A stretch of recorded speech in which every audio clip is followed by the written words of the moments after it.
Hey, folks, welcome to another episode of Cutter One. I'm your host, Jay Just Jay, your resident troublemaker and your resident culture warrior. I hope all you beautiful badasses are doing well. All right.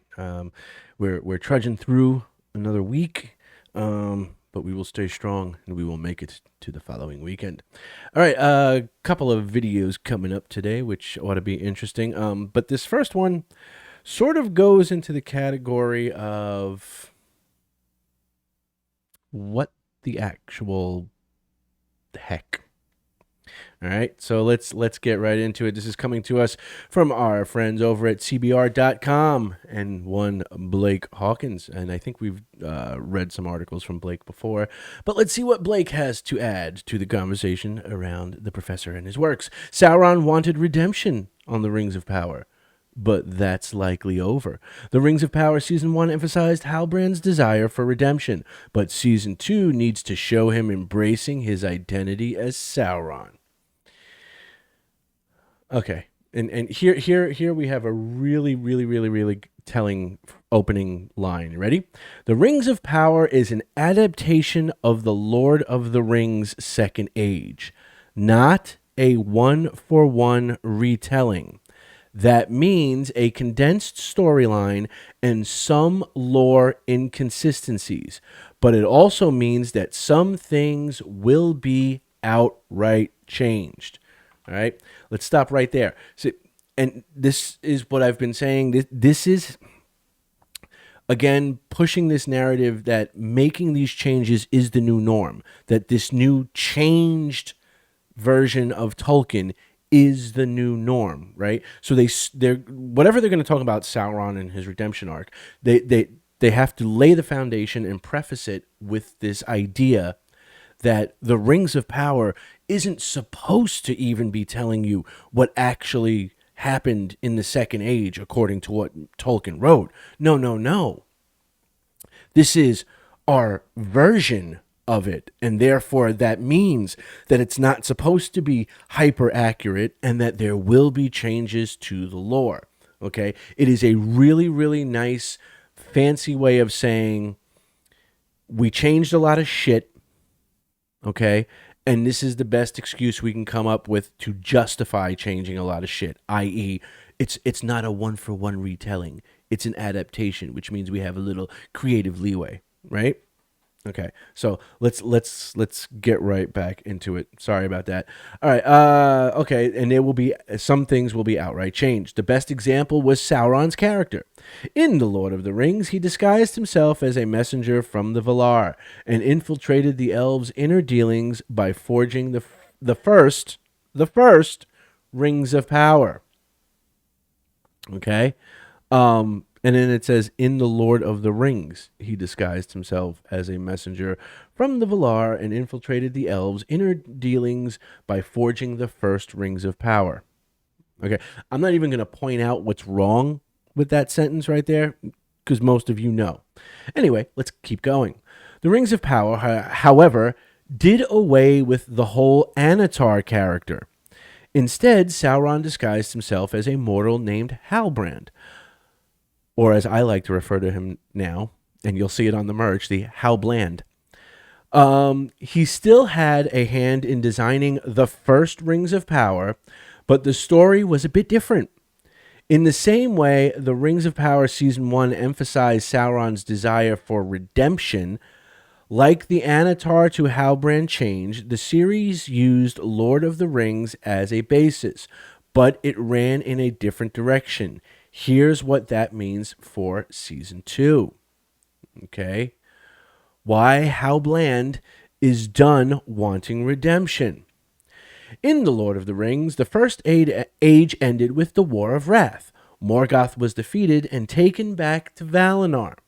At that point, Sauron was repentant, but he was too proud to return to Valinor and accept judgment. So he hid in Middle-earth, got over his repentant phase, and came up with a new plan for domination. In contrast, the Rings of Power took the idea of a repentant Sauron to the next level. When Halbrand outed himself to Galadriel, he still wanted to right his wrongs, and that was hundreds of years after the War of Wrath. So, in the Rings of Power continuity, Sauron maintained his desire for redemption much longer. He only gave up when Galadriel threw a wrench into his redemption arc. In the season 1 finale, he offered to make Galadriel his queen, but she said no. Granted, Galadriel was right to refuse because Sauron's idea of redemption was bringing Middle-earth to his idea of perfection. However, her refusal was still what sent Halbrand over the edge. And there's no way that he's looking for any kind of redemption in season 2. Can you sense my disgust? Halbrand needs to embrace his villainous self. Jesus Christ! They're turning Sauron. They're turning him into Kylo Ren. But all right, let's continue. Season 1 ended with Halbrand going to Mordor, and staying more dorkish. And several plot lines need to spring from that. First off, Halbrand didn't order the eruption of Mount Doom, but he will soon establish his headquarters in Mordor. I'm sorry. While reading that, I was picturing Michael Myers' Dr. Evil establishing his headquarters in Mordor. He will eventually build Barad-dûr and construct the One Ring in the fires of the Samath Nar. Before that, however, he needs to distribute the other rings of power and begin his quest to control the world. The quest that made him even worse than Morgoth. That's not even mentioning his unresolved beef with Adar or his eventual alliance with Khamûl, the Easterling. For any of those plot lines to feel valid, Halbrand's character needs to completely change. Obviously, he was in disguise for all of Season 1, but now the charade needs to stop. If he really is the Dark Lord Sauron, he needs to start acting like it. He needs to be brutal and violent, and he needs to show some of his innate power. In other words, it's time for Halbrand to fully embrace his villainous self and fully become Sauron, or as I like to refer to the Rings of Power version, Sauroff. All right, so there you go. Literally, it is the Kylo Renning of Sauron is what's going on here. I mean, like I said, any article about Rings of Power that literally starts off by laying the groundwork of, hey, it's an adaptation, not a one-for-one retelling, so we're just going to, you got to understand that some changes are going to happen, and they're going to be necessary. Again, which is right off the bat is making excuses, right? It really is.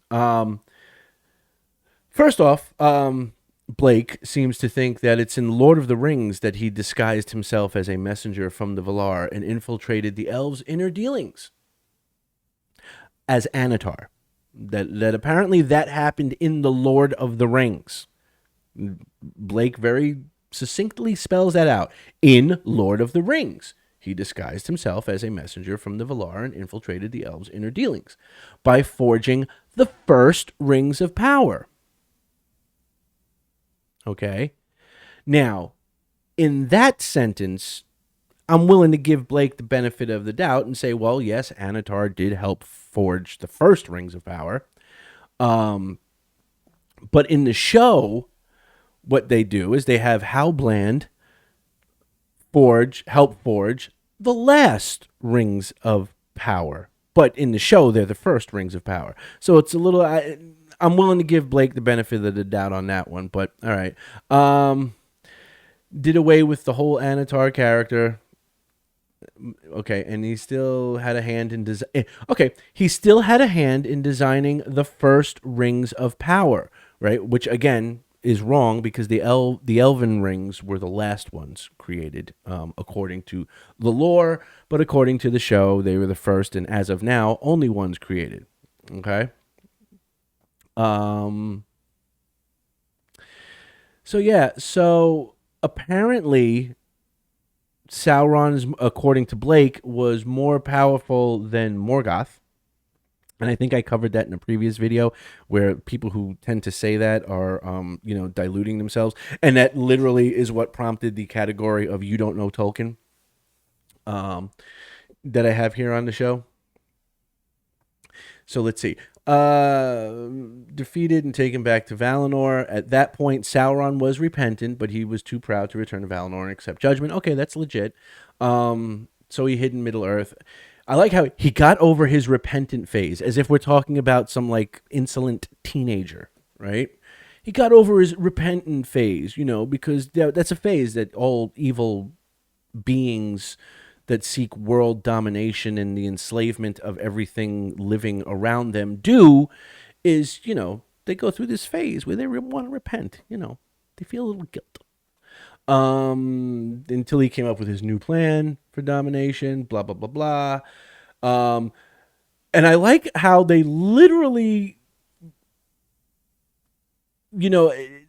for all intents and purposes, and I'm not sure if Blake meant this as the sort of consequence of the article, but they're basically laying the blame for all of this, according to the Rings of Power show, or as Blake likes to say, in the Rings of Power's continuity, it's basically all Galadriel's fault, right?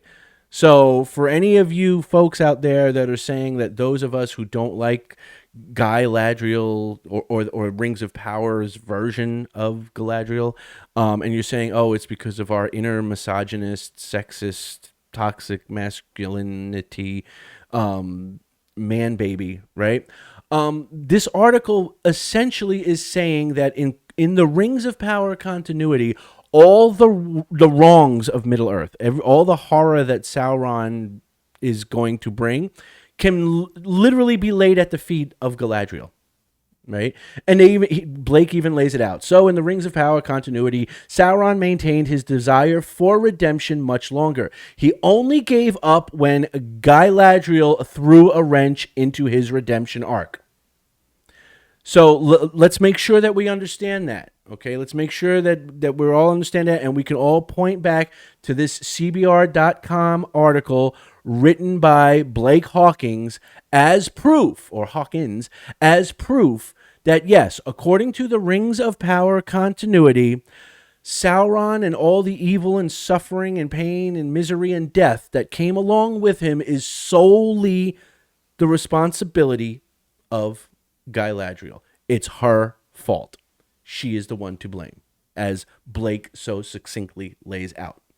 So yeah, I mean, it's just freaking ridiculous. Now, Halbrand needs to embrace his villainous self. I love that part, right? Like, become one with your inner tyrant, right? And this is what I always say, right? Like, I'm literally wearing a shirt that says, wolves don't lose sleep over the opinions of sheep, right? Because that's the type of person that I am, okay? But Blake and the good folks at CBR.com think that, Halbrand needs to start embracing his inner tyrant, his inner villain, his inner need for mass murder and the deaths and suffering of millions, and torture, right? The complete and utter destruction of those who won't get with the program and go along with the flow, right? Those who refuse to bend the knee, right? The wholesale destruction of entire beings and species and cultures, that Sauron goes on to attack and so on and so forth. That these are things that Halbrand needs to embrace. Okay? Now, I know some of you can be like, well, Cutter, he's not really saying that. No, I get what's being put forth here, right? They're saying that for the show to be interesting in season 2, Halbrand has to they have to let him loose, let him off the leash. I understand that. But the article is in essence saying that he literally says that he needs to embrace his villainous self, which means he needs to embrace his tyrannical self. So let's just, I'm going to leave it there, but let's just go with what the takeaways are from this, according to Blake Hawkins, writing for CBR.com. Okay, the takeaways are as follows. One, we cannot let you forget that this is not a one-for-one retelling of the Silmarillion or anything Second Age related that J.R.R. Tolkien actually wrote. It's an adaptation, which means we're going to condense stuff and we're going to change quite a bit and, quite honestly, just make some shit up, right? That's how it started. Then the crux of the argument is that in order for him to set up his evil headquarters in Mordor and surrounded by his orcish minions, that, Halbrand, is now on his way to becoming the evil, tyrannical essence of evil that we know him to be as Sauron. Okay? But it's all Galadriel's fault. Okay? And I cannot emphasize that enough because I do not want the feminists that watch my channel to think that I am trying to undercut their moment, that I am trying to steal their thunder because of my inane, unconscious support of the patriarchy and my misogynistic, sexist, toxic masculine ways. So I want to make it very clear that this article is putting forth the notion that Galadriel alone is responsible for all the evil that is about to be unleashed in Middle-earth. Okay? So congratulations, ladies.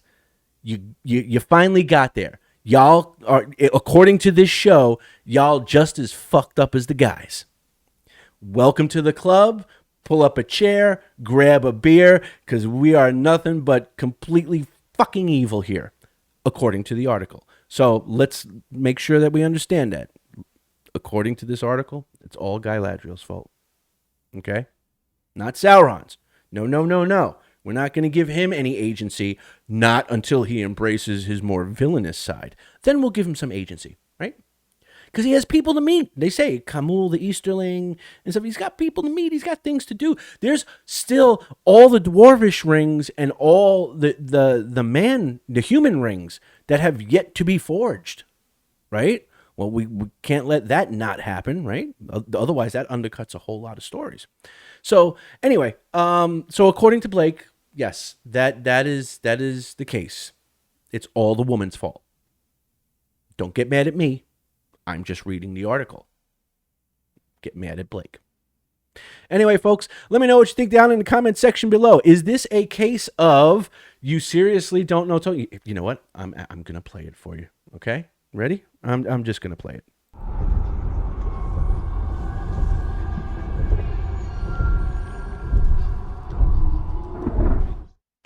And there you go. I think this qualifies. All right.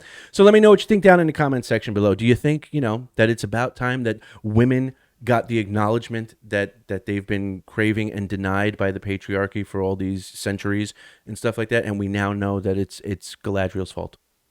That everything that went wrong with Middle-earth, it's Galadriel's fault. Sauron, he was all about ready to hang up the whole evil thing. But, it's her fault. So do you think, this is just another case of where they don't know what they're talking about? Like Anatar being in the Lord of the Rings. That's new. Let me know what you think down in the comment section, but just let me know what you think about the article as a whole, right? And how they sort of are still pushing this narrative of like, well, it's the Rings of Power continuity. It's an alternate universe. It's the book that Tolkien never wrote because Tolkien didn't write shit, and that's what this story is. Let me know what you think down in the comment section below, folks. Remember, if you like the video, like the video. If you feel like sharing the video, by all means, it helps with the algorithm. It gets it seen, it gets it out there, it gets more people involved and interested in fighting the good fight for the professor and his works. If you have not subscribed, I would hope that you would consider joining the army of beautiful badasses, because we're going to have merch, right? And we've got a cool design logo, too, on our merch. So there'll be more on that later. So, yeah, if you haven't subscribed, I would hope that you would consider it. And if you have subscribed, as always, from the bottom of my heart, I thank you. It helps the channel. It helps us keep building this thing and keep moving forward. And I, for one, am going to celebrate. I'm going to crack a beer when I'm done making videos, because it is about damn time that the women of Middle Earth got the recognition that they deserve. And I can't believe it took so long, but I am glad that Pain and Decay were finally able to write a story that gave the women the full power and agency that they deserve.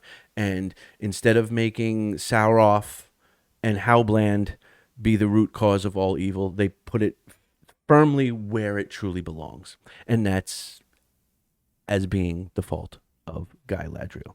Anyway, folks, that's all I got for right now. So remember to be good, be safe, be awesome, but more importantly, stay more dorkish. I'll talk to you soon. Peace.